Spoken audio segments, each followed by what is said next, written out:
Welcome to a Monday edition of Autoweek TV. Coming up, we'll check in with our long-term test car, the 2011 Jeep Grand Cherokee. Stick around to find out how the ride is going after 6 months. But first, here's a look at what's going on in the car world. The Chrysler Group has slowed plans to introduce fuel-saving dual-clutch transmissions in order to spend more time on refinements. Automotive News reports that Chrysler was poised to use the dual-clutch gearbox in the 2012 Chrysler 200 and Dodge Avenger sedans. Those cars will stick with a conventional 6-speed automatic. Chrysler's hesitation may be influenced by the hit Ford took recently from Consumer Reports. The magazine said several Ford owners complained about bulky shifting in that automaker's dual-clutch transmission. A dual-clutch transmission can boost fuel economy by up to 10% compared with a conventional automatic. Mercedes-Benz has released details on the high-performance version of its redesigned SUV, the ML63 AMG. The brawny ML goes on sale early next year. Its bi-turbo V8 pumps out a beefy 518 horsepower, channeled through an all-wheel drive system. And for the first time, enthusiasts can check out the box for the Performance Pack, an AMG option that raises output by 32 horsepower. It also gets you a performance steering wheel, a carbon fiber engine cover, and red brake calipers. The new ML63 AMG makes its public debut later this week at the Los Angeles Auto Show. Go to Autoweek.com for photos and more details. We'll get a better idea of what's in store for the Jeep Liberty on Wednesday. That's when Chrysler and Fiat CEO Sergio Marchionne is set to visit the Toledo, Ohio plant that builds the Liberty. Marchionne is expected to lay out plans to replace the Liberty with a new vehicle that uses a mid-size Fiat platform named CUSW.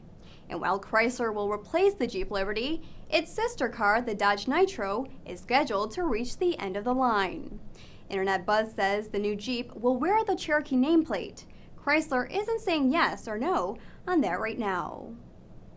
Now, since we're talking about Jeeps, let's see how life with the Jeep Grand Cherokee is going. We're testing one for a year. Here are Greg Migliore and John Wong with an update. Hey everybody, I'm Greg Migliore. This is John Wong. We're in the 2011 Jeep Grand Cherokee. This is one of our long-termers.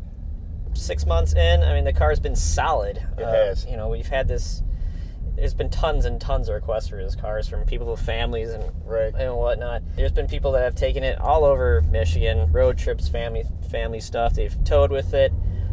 So far it's been, you know, like I said, just totally solid, bulletproof. There's been no problems with it whatsoever. The only thing we've done up until this point is we've taken it for 2 scheduled maintenances on it. Oh, okay. And 6 Good. months in, we're at, what, about 14,000 miles on it. Yeah. And so, you know, that's not bad. I mean, there's a ton of space in back, tons of room to put people as well. I mean, it's not one of those things where you have to, you know, crowd people into the second row. There's a ton of space back there. Yeah, there's good leg room back there for sure. Right. And, you know, if you need a third row, unfortunately, it doesn't have a third row. Right. And there's no Commander in the lineup anymore, Right. but you can get a Dodge Durango. I think the Durango, I mean, to get off subject, the Durango is an outstanding vehicle these days as well. Very much improved. Yeah, well, you know, the big knock against the previous Jeep Grand Cherokee, well, the previous knocks against pretty much all Chrysler products, was that their interiors were pretty chintzy and cheap, and the plastics didn't look good, and it just didn't really put much effort into it. But, you know, ever since they've gone through, you know, their bankruptcy, there's new leadership and whatnot, I mean,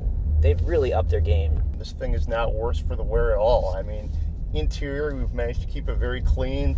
I like the wrapping up here. I like the leather, the plastic wood sort of treatment. It's very nice. I think this is definitely a luxury truck, SUV in every definition of the word, including with the price. As tested, it's $44,000. 44. Whoa. Yeah, $44,200. Right.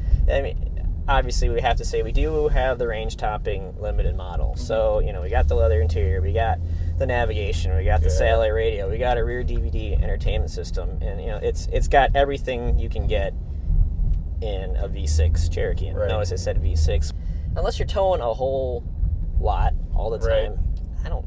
Do you really need the V8? Well, I think you need the V8 always. But I will say this engine is outstanding. makes plenty of power. I mean, 290 horsepower, 260 foot-pounds of torque, Right. 5-speed automatic transmission. This is trail rated, and that's Jeep speak Right. for being able to, go off-road. Well, what's nice too about the off-road capability is you do get all of the iconic Jeep looks. The 7-bar grille, you get the fenders, you get the sort of sculpted but buff sheet metal. I mean, it looks like a Jeep. This just happens to be one you can either go on the Rubicon, well, maybe not the Rubicon, but off-roading, or take it to the grocery store, haul the Retriever and the kids around. Absolutely. Okay, so that's the 2011 Jeep Grand Cherokee. That's half of a year down, half of a year to go. We're enjoying this. For Autoweek Magazine, I'm Greg Migliori. This is John Wong. Thanks for driving with us today. Thanks, guys. That's our hot lap around the auto world for today. Keep up with all the car and racing news at Autoweek.com. We'll be back tomorrow. Until then, enjoy the drive. Thanks for watching today's edition of Autoweek TV. Be sure to catch all the latest car enthusiast news on Autoweek.com, in Autoweek Magazine, and in Autoweek's iPad edition.